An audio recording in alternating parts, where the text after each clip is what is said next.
반대 측의 첫 번째 반론을 말씀드리도록 하겠습니다. 찬성 측에서는 국민 참여 재판의 의무화가 가져올 긍정적 효과로 공동체의 기준을 반영하고 사법부와 국민의 그런 불신을 해소하고 민주법 의식이 함양됨을 말했습니다.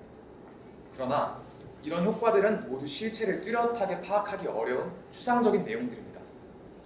앞서 이론에서 저는 국민 참여 재판의 의무화의 맹점과 그것이 불러올 부작용에 대해 말씀드렸습니다. 피고인의 인권 침해는 실제입니다. 막대한 사회적 비용의 증가도 실제입니다. 구속영장을 기각한 판사와 그의 가족들에게 가해진 테러의 위협도 실제입니다. 어쩌면 이 실제하는 모든 부작용들도 국민들이 국민 참여 재판을 열망하는 마음 아래에서는 무시될 수 있는 것인지도 모릅니다. 하지만 앞서 인용했던 국민 참여 재판 중간 성과 보고자를 다시 말씀드리면 2008년부터 2014년까지 배심원 후보자로 선정된 사람들의 출석률은 27.8%에 불과했습니다. 실질 출석률로 한정하더라도 50.4%, 반에 그치지 않습니다. 반밖에 되지 않습니다. 과연 국민들은 정말로 국민 참여 재판의 의무화를 원하고 있는 것일까요? 저는 국민 참여 재판 의무화의 모든 장점을 부정하고자 하는 것은 아닙니다. 수치화될 수 없는 효용도 분명 있을 것입니다. 저도 우리 사회에서 작동하는 선의를 믿습니다. 국민 참여 재판 의무화의 취지에 깔려있는 선의를 믿고 재판에 참여하는 배심원들의 선의도, 용납할 수 없는 판결을 분노하는 시민들의 선의도 믿습니다. 그러나 그 선의가 의무화라는 이름 아래 굳어져 버린다면 그것은 과연 정의라고 부를 수 있을까요? 우리의 법이 우선시해야 될 것은 선의일까요? 아니면 정의일까요? 감사합니다. 네, 찬성 1의 임명입니다. 발언입니다.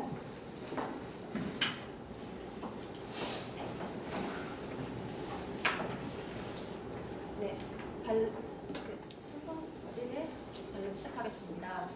우선 앞서 반대 측은 국민 참여 재판으로 인해 막대한 시간과 비용이 소요되고 그리고 여론으로 인해 법 정정에서의 정의가 깨질 수 있다는 것을 지적했습니다. 저는 이 두 가지 점을 반박하고자 합니다. 우선 국민 참여 재판으로 인해 법정에서 소요되는 시간과 비용이 증가한다고 하셨는데 국민 참여 재판은 오히려 시간과 일반 재판에 비해 재판에 소요되는 시간과 비용을 줄일 수가 있습니다.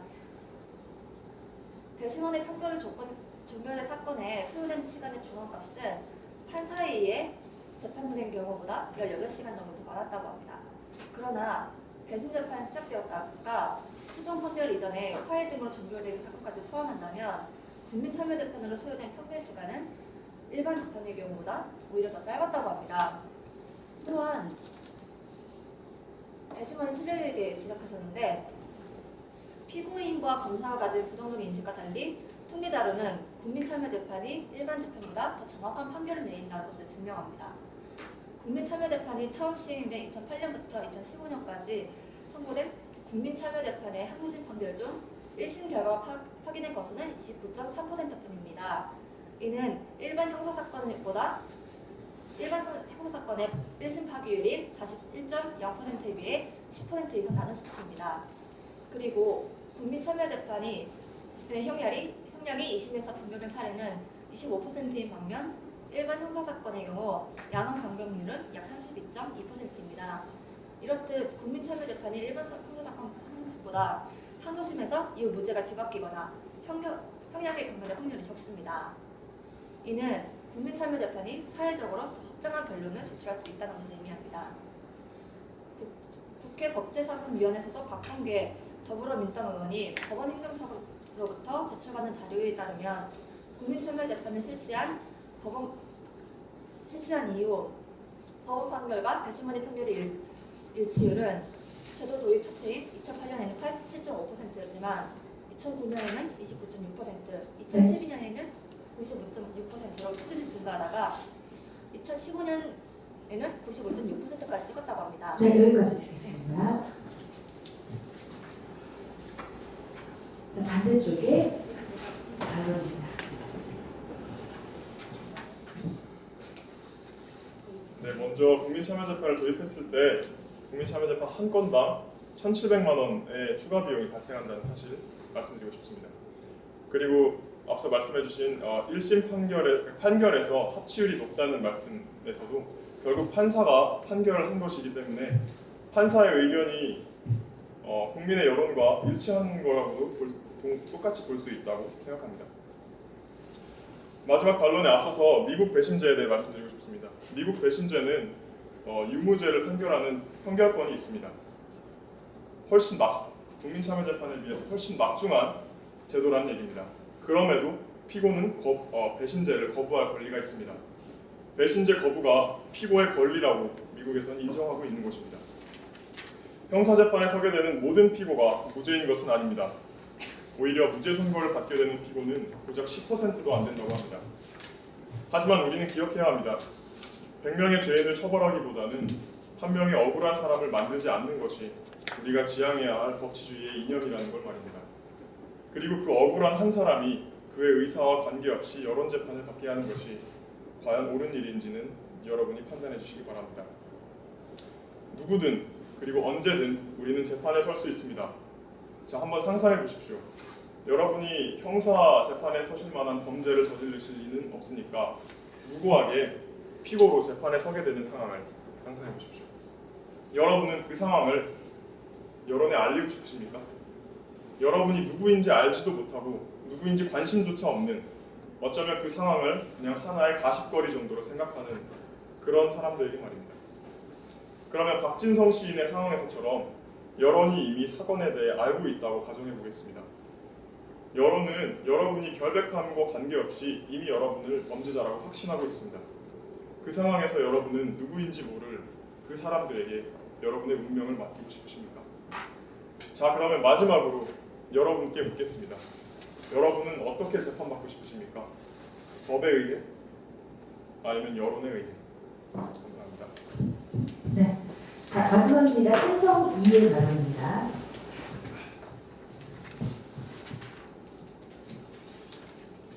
네, 앞선 반론들의 전제는 배심원들의 상식 수준이 저희의 생각 이하라는 전제입니다.